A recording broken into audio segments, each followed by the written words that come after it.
Evidently, the rumors and news of AEW's inevitable demise has been greatly exaggerated. Let's get into it. This is All Elite Review.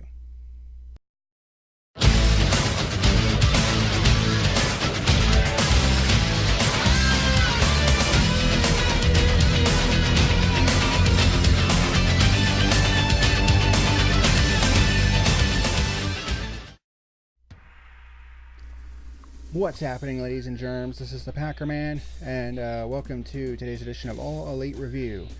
Today we're going to be reviewing the 10th episode of AEW Wednesday Night Dynamite, which took place in Champaign, Illinois. I apologize for this coming a little bit later than usual, but I had just gotten off Friday to Friday. Basically, I worked Friday, Saturday, Sunday, and then Monday through the next Friday, after Thanksgiving. So I was fucking exhausted after all that, so still feeling the effects of it, honestly, if you can tell. But we're gonna get into this week's review straight away. But first, there were a lot of people, after what was a meh episode in Chicago. Their total audience was down to 662,000, and a lot of people were like, "Is AEW in trouble? Are they gonna go under? Has NXT won the war?" Yeah, after AEW had basically won 7 straight, NXT wins 2, and it's like, oh my god, they're in trouble. No, because of a couple reasons. First of all, this week, for the Champaign episode, both NXT and AEW saw increases in viewership. NXT went up to 845,000, I believe, but AEW saw, I think, like a 30% increase or something like that, some crazy number like that. They went from 662,000 to 851,000. So AEW back on top, even though it's barely 6,000 viewers, they still came out on top, per se. But for the most part, both shows were pretty much equal in stature, and honestly, I don't see that as a problem. Because, like I said, Wednesday night is wrestling night, and you have 1.7 million people, that are watching quality wrestling on Wednesday nights. And I don't have a problem with that. Because, competition is what makes business work. You know what I mean?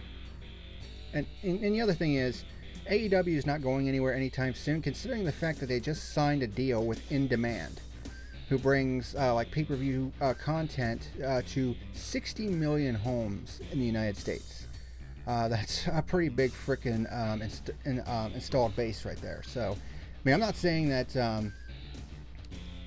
they're going to be, getting 60 million households, for AEW, but for their pay-per-views. But the potential is certainly there to have some pretty hefty buys, because all of their pay-per-views, the ones that have been $50, they've basically been getting over 100,000 per. So they've been consistently getting over 100,000 buys, which is pretty. In this day and age, it's pretty damn good. So people that have been saying that all AEW is gonna is starting to go under, and it's like, really, dude? We're only in week 10 of Dynamite, and they've been saying that they have been hitting well above their projections. A lot of them thought that that on average they would have a viewership base of around 400,000 to 500,000, and instead it's upwards of 800,000 to 900,000. And yes, it had a little bit of a dip for the Chicago show, but it had a combination of things. One, it was Thanksgiving Eve, and two, the show was kind of not that good. It wasn't terrible, but it was just, there was nothing special about it. But this week's show in Champaign was a lot better, to say the least. So let's go ahead and get into that. First of all, as I look through my notes here, let me find it real quick. No, that's the Chicago show. I got a book full of notes. First, let's do the dark results real quick. For Chicago, they had 3 matches. Jimmy Havoc defeated Brandon Cutler via the Acid Rainmaker, basically the Ripcord Lariat. Sean Spears defeated Sonny Kiss with the Running Death Valley Driver. And Proud and Powerful defeated Jurassic Express, which was the tandem of Jungle Boy and Marco Stuntz. So they're still winless, at least at this point. But the seasonal records do reset, in 2020. So, yeah, new year, new potential. But anywho, let's get into the review itself. Episode number 10 in Champaign, Illinois. There were 6 matches on this show, as well as quite a number of promos. So let's go ahead and get into it. They obviously were paying attention to the ratings last week, because they opened up hot and heavy with this episode with the 6-man tag with the Elite, featuring the Young Bucks and the Natural Dustin Rhodes, against Proud and Powerful and Sammy Guevara, the Inner Circle. Now, one thing to note during this match in particular was there was quite a bit of audio glitches that seemed to be happening. Now, last week people were bitching about, the sound wasn't right, and I basically told them to shut the fuck up because there wasn't really that much wrong with the sound. In this case, yeah, it was cutting in and out. It sounded like volume was going up and down and all that stuff. Apparently, though, according to sources, it was a problem on TNT's end, not necessarily on AEW's end, because on the Canadian broadcasts and on Fight TV over in England and stuff like that, the sound was fine. The sound was fine over there, according to them. So it sounds like it was a problem on TNT's end more than AEW's end. So, there's that. But they did work on it, and they eventually got it ironed out. So that's good. But this was a hell of a match to open this episode of AEW Dynamite. So highlights of the match, Dustin started out with nice arm drags, and this was a good match, by the way. The Elite with an elevated drop kick. I think it was like Dustin had one of the Proud and Powerful members. It was either Proud and Powerful or Sammy Guevara. I can't really remember. He had him up on his shoulders, and the Young Bucks did kind of their lift-up drop kick. Dustin with a nice lariat, the Young Bucks with their super kick party, Matt with a diving crossbody to the outside, and then Nick hit a sky twister press, and then at the same time Dustin hit a running senton off the apron. That was pretty cool. Sammy with a nice scissors kick. Matt started doing the locomotion Northern Light suplexes. Tried to get all 3 of them up, but he's still selling the back injury. So the Inner Circle with some nice combo offense for only a 2 count though. Proud and Powerful did the trade-off suplex, and then they traded off to Sammy Guevara, but Matt gets out of it and transitions it into a super kick. Dustin gets the hot tag, does the kneeling uppercut, does his snap power slams. Of course, the one with, I think it was Guevara, he stopped and said, "Let me take a breath," and then did the snap power slam to him. Does a nice diving crossbody onto all 3 members of the Inner Circle. And then he does a Canadian Destroyer on, I think it was fucking Ortiz that he did it on. I was like, damn, are we sure he's 50 years old? Because he's doing shit that you'd expect, a guy like a Sammy Guevara would do. And it's just like, wow, really? Then Ortiz brings in the slapjack, the sock full of baseballs. Although I think it's just balls of socks. And then Sammy Guevara hits the 630, which isn't that his finishing move? I don't really know, but he took his time getting the cover, so he only got a 2 count. Nick gets the hot tag and comes out with a Gamangiri, a stomp, the flying knee and bulldog. Matt does his blindside spear. The Young Bucks do a springboard splash moonsault combo for a 2 count. Nick hits a super kick. Santana with a nice somersault plancha. The Inner Circle do this nice powerbomb double stomp combo for a 2 count. And then Guevara tries to go for a shooting star press while doing his vlog thingamajigger. But the Young Bucks super kick him out of midair. The Elite hits the unnatural. Dustin hits the unnatural, basically, the Shattered Dreams. And then Young Bucks hit the super kick party. I think it was on Guevara.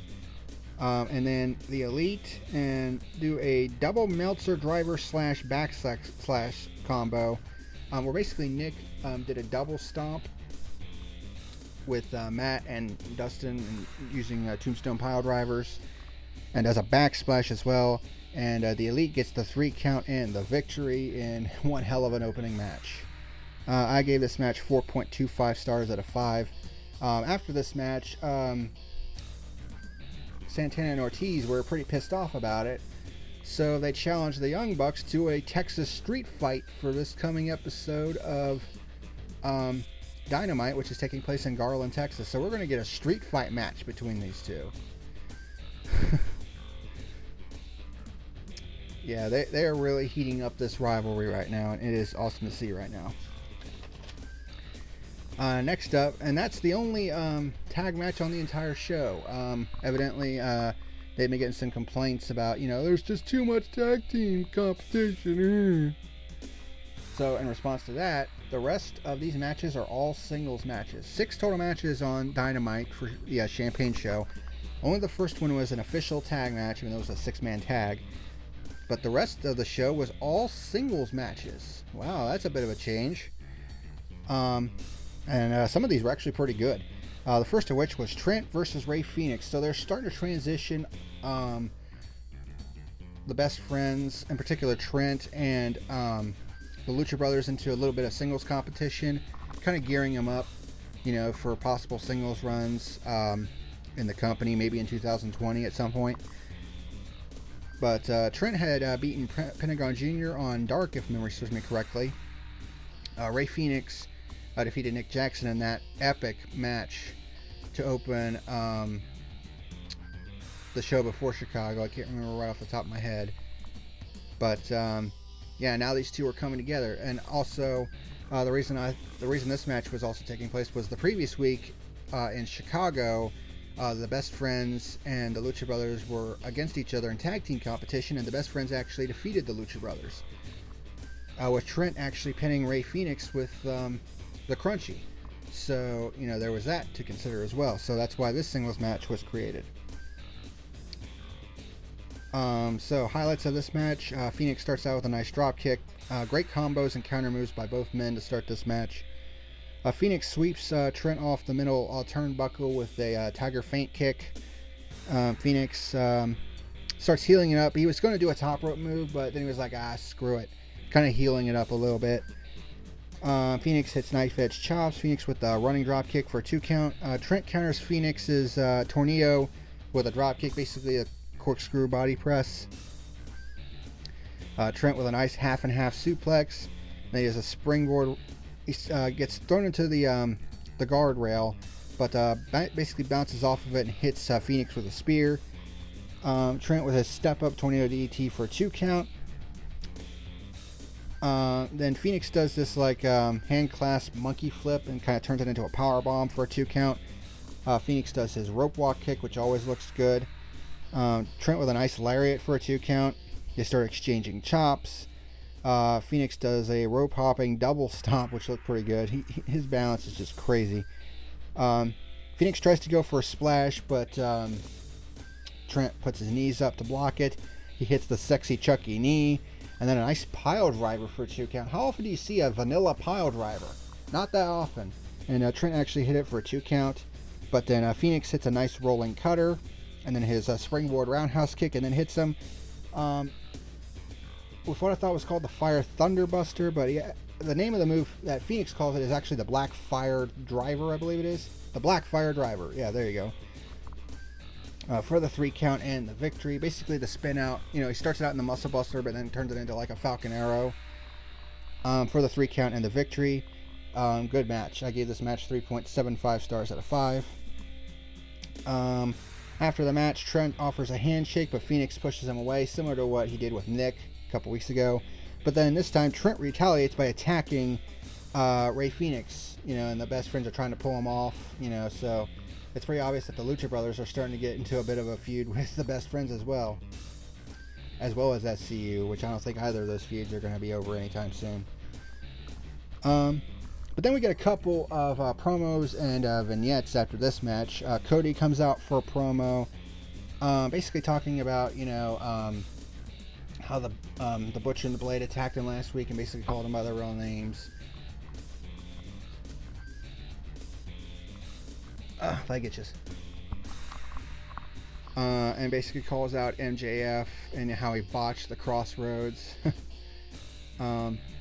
But then he also basically said that he is willing to offer MJF anything that he wants to get him into the ring. He offered his rare custom truck, his watch that Tony Khan gave him. I mean, he offered him $50,000 in cold hard cash. I mean, he basically offered him anything to have a match with him. And it wasn't shown on Dynamite, but it was shown on AEW's Twitter account and eventually on their YouTube channel as well, that MJF actually responded to Cody Rhodes, and he also basically admitted, and this was actually none of the major wrestling guys like Wrestle Talk or What Culture, they didn't really discuss this in their reviews, the fact that MJF basically admitted in his response that he was the one who paid off the Butcher and the Blade to attack Cody. So there's that angle. So basically he was talking trash to Cody, and all that stuff. So, typical MJF stuff. So it'll be interesting to see how this feud escalates from here. And he even handpicked Cody's partner for his tag team match with the Butcher and the Blade this coming week. And it's QT Marshall, which is a pretty interesting little pick. So we'll see how that match goes in Garland, Texas. And then we get a promo by Joey Janela. I think this was a pre-taped from the looks of it. He was basically cutting a promo for his match with Jon Moxley, basically saying, this time around you're going to have to kill me. Doing a standard promo. And then Jon Moxley comes in, just kind of looks around, gives a face palm, kind of looks at the camera, and he goes, "Kids." Oh, just one word, and it's just, that was a comedic timing that he was talking about, in his podcast talk with Jericho, that he had some comedic timing, and that was one of those moments. And Joey Janela was kind of like, what? Didn't look very happy with that one. Kayfabe, that is. And then we get another vignette by the Dark Order. They are doing a lot better stuff with the Dark Order, basically making them look like a cult kind of deal. Which there is something that I want to say real quick. A lot of people are saying, "Oh, there's too many, cult, factions in AEW right now." Couple of things with that. While I will agree that there is, a couple of the cult, satanic ritualist kind of factions in AEW, or groups, I should say. The thing is, the Dark Order is not a faction. And you might say, well, why do you say that? Because in wrestling, in order for it to be a faction, there needs to be 3 wrestlers. The Creepers do not count because they're faceless goons. So the only 2 recognizable wrestlers that we have in that group are Evil Uno and Stu Grayson. Therefore, it does not count as a faction. They're a tag team. Now, I guess in some weird way, you could count Brandy's group, which he now calls the Nightmare Collective, as a quote-unquote faction, but they don't have more than 2 wrestlers in it. So I hesitate to call them a faction. And then there's the Butcher and the Blade that people are calling, another cult-like crew. They are not. They don't do the satanic ritualistic shit that the Nightmare Collective and the Dark Order are doing. No. They look more like Gangs of New York type of shit, because Andy Williams has kind of like that. They kind of look like, in a way, like a old Western gang or something like that, or something that you would see in like a gang in London in medieval times. Like in the 1700s, 1800s, where you had Andy Williams, the Butcher, who has that goatee that's kind of curled up, and he had the monocle and shit, and then of course you had the Blade and Pepper Parks. That's kind of what they look like, and a lot of people are speculating, well, that would be the perfect group to sorry about that, but anywho, Yeah, the Butcher and the Blade, they don't resemble, a cult, if that makes any sense. And like I said, um, you could possibly add Hangman Adam Page to that faction as well. You could have him turn heel. And then if he signs with AEW, you could bring in the villain Marty Scurll to be the leader. And that could basically become the new Villain Enterprises, that a faction group that he has in ROH. And Scurll only has a couple more commitments to ROH, namely Final Battle and then Final Battle Fallout. And basically after that, he's a free agent. And a lot of speculation is he's going to be coming to AEW, which, makes sense. And then you put him in a faction with the Butcher, the Blade, and then Hangman Adam Page. Then you'd have the Butcher, the Blade, the Hangman, and the Villain. As well, and then the Bunny, who could be there like a manager or some shit like that. So, there you go. That would be the new Villain Enterprises. But, just to clarify, none of these teams are factions right now. Because they don't have... the Butcher and the Blade and the Bunny, Allie is technically a wrestler, but it looks like right now she's in a manager role for the most part. So at the moment, I don't consider that a faction. So I just wanted to kind of let that be known. Next up, we get a squash match. Nyla Rose against Leva Bates. Not much to this one. Basically made Nyla look really strong here. Nyla with a big boot.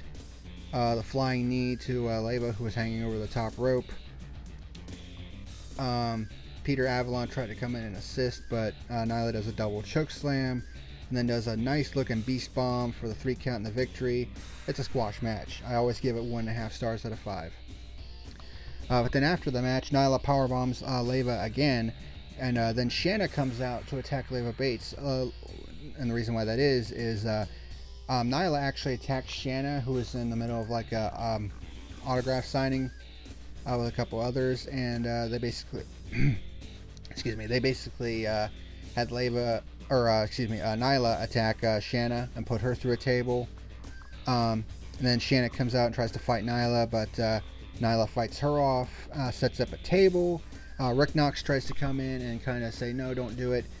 And then Nyla powerbombs him through a table, and then powerbombs Shanna on top of him. So it's like, yeah, fuck you guys. But then we saw on social media that AEW management had suspended Nyla Rose for the remainder of 2019 for her attacks on Rick Knox. So basically suspended her without pay, although that's kayfabe shit. So there's that. So it looks like they're going to start building up a rivalry between Shanna and Nyla Rose. Try to get some rivalries going in the women's division. And we actually had another women's match later on, which I'm definitely going to talk about as well. And how WWE fucked up in one regard in that one. You might be asking, why do you say that? We'll get to that when we get to it.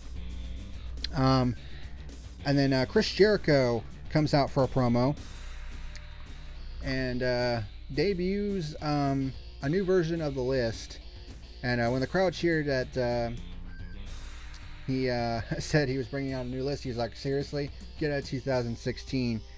And he calls his new list the Lexicon of Les Champions. And note how it said LLC in the big letters. So basically, the motivation behind this is that AEW has said that Jericho has to have one more match in 2019. Doesn't have to be a title match, although that was the source of some confusion online. This one guy basically was, getting into a huge Twitter argument with a lot of people and basically being a fucking moron, over it. Even though he was proven wrong by Cody, who responded to him and said, no, it's not a title match. And this guy continued to argue because, he couldn't stand being wrong. Like the fucking moron that he is. But basically, Jericho has to have one more match in 2019. Doesn't have to be a title match. But he can choose any opponent that he wants. So what he did is he compiled a list of all the people that he was not going to be facing. And Moxley was on the list a couple times. So it's pretty obvious what direction they're going to be going. But Give me 1 second. I'll pull up the list here real quick.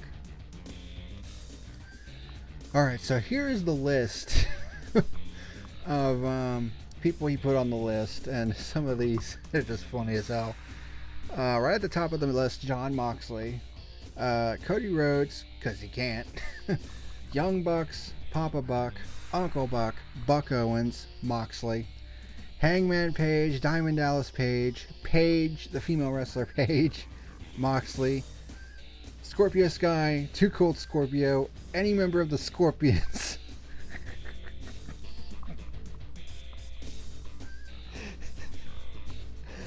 As a huge fan of the Scorpions, that I started corpsing right away. I was laughing my fucking ass off. Oh my god. That was funny as hell. Any member of the Scorpions. Oh shit. I started just dying at that point. Moxley, Michael Nakazawa, Kenny Omega, Kenny Ortega, Kenny Shields, Kenny Chesney, Kenny from South Park, Moxley, chubby guy over here at the popcorn in the 5th row, ugly guy with dumb glasses over here in the 3rd row, Moxley, Darby Allin, Rick Allen, Alan Jones, which is the real name of AJ Styles, so there's a little bit of a reference there, Moxley, Evil Uno, Angry Dose, Hateful Trace, Moxley, and then Jurassic Express's music hits, and right here he says Marty, and then he stops. There's a lot of people speculating that he was actually going to name Marty Scurll, which kind of, they're basically giving hints that maybe, Marty Scurll is indeed heading to AEW. So they've been dropping hints here and there. So I think it's in the works. Of course, if he does show up on AEW, I'm just going to lose my fucking mind. And I think everybody else in the arena is going to, I think the roof will come off the fucking place if Marty Scurll is signed to AEW. And then Jurassic Express comes out, and Jericho's like, oh, wait a minute. There's a couple more on the list. Dinosaurs and little children. Of course, referencing Marco Stunt, as a little person. Luchasaurus grabs the mic and goes, is that what we sound like to you? And he's like, well, I got a master's degree. And he's like, I mean, it's not a surprise that we've been marginalized. We've been marginalized for 65 million years. And then he's basically like, yeah, Marco's small for his age, but he's more of a man than you'll ever be. And then Jericho kind of came out with the quote, one of the best quotes of the year. It's like, well, Marco Stunt is small for any age. And then he basically starts looking up and down Jungle Boy since he's not on the list. So there you go. And he's like, you haven't even won a match yet. I think you're a piece of shit. Basically going at him like that. And then Jungle Boy is like, and Jericho is like, can you even last 10 minutes with me? And then Jungle Boy grabs the mic from him. And it's basically like, I know I can last 10 minutes with you. And I'm going to kick your ass. And basically slap Jericho. We started a brawl between him and Jake Hager, who was in the ring as well, and the Jurassic Express. Jericho starts throwing a fit on the outside, and they start throwing chairs and shit at each other. So a lot of people were like, well, why would Jericho pick Jungle Boy? Well, because number one, he has to have one more match, but number two, he was also allowed to pick whoever he chose. And the thing is, his goal in AEW, and he said this himself, was he wanted to create new stars. I mean, look what happened with Darby Allin. Look how over he is. Now, granted, he's going to be out for a bit because he has a back injury, unfortunately. But now he's going to try to get, Jungle Boy over. And, it's like, well, who's, winless in AEW? Well, Jungle Boy is. So now they're going to try to get him over and, basically try to get him over, for 2020. Because, again, the records do reset at the beginning of the new year. Now, they'll have overall records and shit like that they're going to keep. But basically, it's like a seasonal thing, like in actual sports. So, yeah, that's how that all went down. All right. Chris Statlander against Hikaru Shida was the next match. WWE, I have one question to ask you. How the fuck did you let Chris Statlander get away? Chris Statlander, according to a lot of people in the wrestling industry, was probably the hottest prospect in 2019 in terms of female wrestlers. And you might be asking yourself, well, what about Tessa Blanchard? She's still signed with Impact Wrestling, and her contract with them is not up until summer of next year. So a lot of people are saying Statlander is the hottest free agent in the women's division in 2019. Tessa Blanchard will be that in 2020. That's for sure. But, there were a lot of people saying, man, Chris Statlander, she is the real deal. And if you've seen her wrestle in AEW the past couple times, you can tell she's got the chops. And she's only been wrestling for a couple years. But apparently, according to, people in the indie scene, she is a hot prospect. And WWE basically had her, in their grasp. Because, they had been in discussions. She was going to report to the Performance Center. And they basically had a contract lined up for her to go to NXT. The contract never came, though. And because of that, Chris was like, well, then I'll start, wrestling for AEW and see what happens. And they ended up signing her to, I think, a 3-year deal. Like, seriously, WWE, how the fuck who dropped the ball on that? Like, how the fuck do you let a top prospect like that get away? Like, that is so unlike WWE to just fuck up like that, knowing that they could have bolstered what is already the strongest women's division in all of pro wrestling in a lot of people's minds, and in my mind as well. Let's be honest here. NXT's women's division, holy shit. The amount of talent that they got on that roster is insane. Now, AEW, admittedly, their weak spot is their women's division, but it is getting better. And signing, they also signed Big Swole to a contract as well. But now they've signed Shanna, who's another, big prospect. And now they have Chris Statlander. So AEW's women's division is slowly but surely getting better and better and better. And signing, these top prospects is helping that out. And this was somebody who WWE had in their sights, and it's like I don't know who at WWE dropped the ball, but they fucked up big time.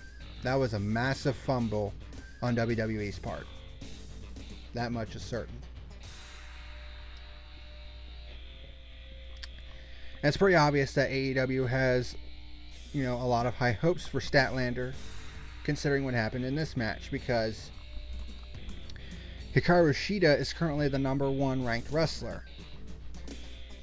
And, well, let's get into it. So, highlights of this match. Chris, with a headlock takedown, starts doing cartwheels all around the ring, which Shida was kind of confused, although that's selling, the whole thing. Had some good exchanges. Shida with a nice basement drop kick. Shida with a knee strike to counter Chris's moonsault, although that looked like it was a little bit botched. This match started out slow, but it gained momentum big time. Chris counters the elevated knee strike, where Shida tries to launch off the chair with the knee strike, but Chris saw it coming and blocked it. Chris does a handstand splash and then a somersault splash for a 2 count. It's like, damn. It's pretty clear that she has a gymnastics background as well. Chris Statlander hits a back elbow, a knee strike, and then does that Oklahoma roll for a 2 count. Another thing about Statlander is that she kind of has this alien gimmick going on right now, where she's kind of painted up a little bit, and of course her Titantron is like aliens and shit, so bit of an interesting little gimmick that she has going on. But Shida hits a nice scissors kick on the apron, and then her elevated knee strike off the apron, which looked really good. Shida hits a nice missile drop kick for a 2 count. Statlander counters with a tilt-a-whirl backbreaker, but then Shida counters that into a Fujiwara armbar. That was a nice counter there. Shida does her outside-in superplex for a 2 count. Chris does a nice kip-up kick, which looked pretty good. Shida with an enziguri. Statlander with a lariat, her electric chair, and her split-leg scissors kick for a 2 count. Shida counters with a victory roll counter out of the Michinoku driver for a 2 count. Chris does a nice roundhouse kick. Shida hits her knee strike. Statlander hits a Michinoku driver for the 2 count, and then hits her finishing move she calls the Big Bang Theory.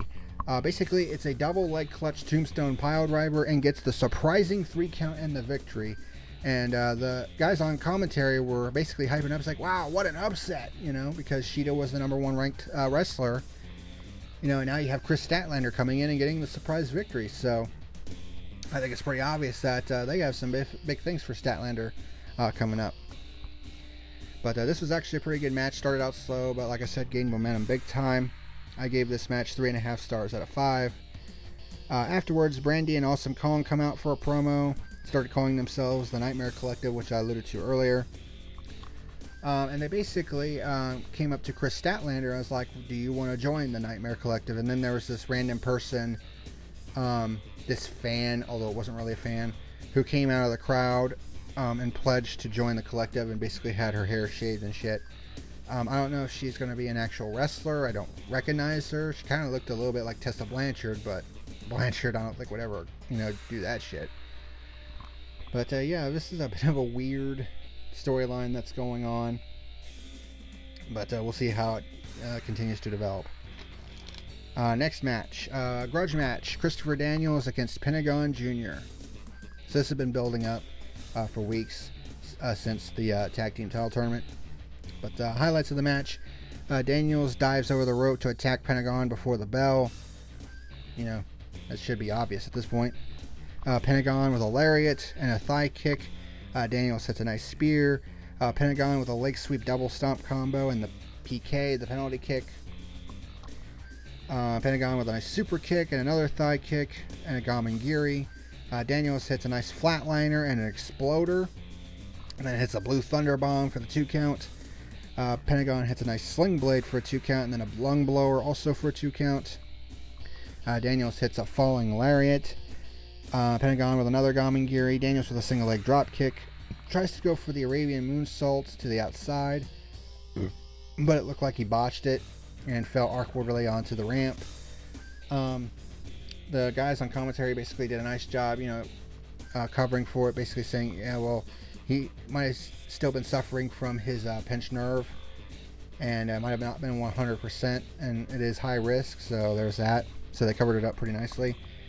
Ray Phoenix comes out as Daniels hits an STO, throws Daniels' little mic stand in, and then as the referee takes it away, Pentagon basically hits a low blow on Daniels, and hits him with the Zero Fear package pile driver for the 3 count and the victory.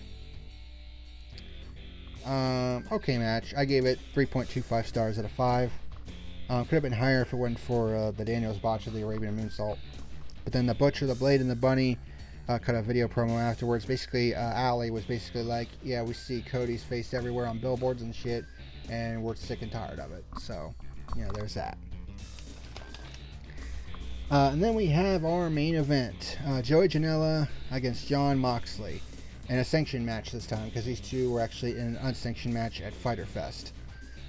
This one didn't tear the house down like that match did, but it was still a pretty good main event all around. So, highlights of this match, Moxley with a headlock takeover and a shoulder block. Janela with a running elbow. We start exchanging chops. Moxley with a lariat. Janela with a diving double axe handle. Moxley with a lariat on the ramp. And then a surfboard stretch. Does some mud stops and then puts Janela in his cross leg STF. Janela hits a nice flying forearm, but Moxley comes back with an X-Plex for multiple 2 counts. Janela with a roundhouse kick and a tornado DDT, along with a tope suicida. Didn't really see those all that much in this episode, which was a bit of a surprise. And then Janela hits an avalanche schoolboy. The most devastating move in all professional wrestling, as Simon Miller calls it. Except this time it was off the turnbuckle. I don't think I ever seen a schoolboy off the turnbuckle before. So a little bit of credit there for uniqueness, but only got a 2 count. Janela with a running elbow and a roaring elbow and a super kick. But Moxley counters with a lariat. Janela comes back with a German suplex in the corner. And then sends Moxley to the outside, and then does a crossbody, which sends both guys to the timekeeper's table. A lot of people were complaining, like, well, they missed the shot of that, when they were focused on Moxley and didn't see Janela come down. Honestly, I don't see that being as big of an issue as a lot of people say it is, because it looked like Janela came out of nowhere. In my opinion, it made the spot look more cool, in my opinion. Janela hits the dynamic elbow drop for a 2 count, but Moxley fights back and hits him with the Death Rider. First he did it onto the top turnbuckle, and then he hit it for the 3 count and the victory in the ring. So Moxley remains undefeated and remains the number 1 ranked wrestler in the men's division. So I gave this match 3.5 stars out of 5. And then after the match, Jericho's music hits, and he appears in the crowd, basically doing what Moxley did to him the previous week. So it's pretty obvious that they're planting the seeds for a Moxley-Jericho feud. And that one's going to be, I think, pretty freaking amazing. And that was this week's episode of Dynamite. Definitely a whole lot better than the previous episode. So, my final rating for episode number 10 of AEW Wednesday Night Dynamite, 7.5 out of 10. I think that's a fair score. Much, much better than the previous week, and of course it showed in the viewership. And it sets us up for this week's episode. I've already got some pretty big matches signed for that as well, including that street fight match between Proud and Powerful and the Young Bucks, which I'm definitely looking forward to. Because of the shit that they've been doing pretty much, since Full Gear is any indication, this is going to be one hell of a match to watch. So that is going to wrap it up here for this review. Again, I apologize for this coming a little bit late, but exhaustion does a lot of things. But well, thank you very much for watching. This coming week is going to be in Garland, Texas, and that'll be interesting to watch. So thank you very much for watching. And until next time, this is the PackerMan signing out. Bye.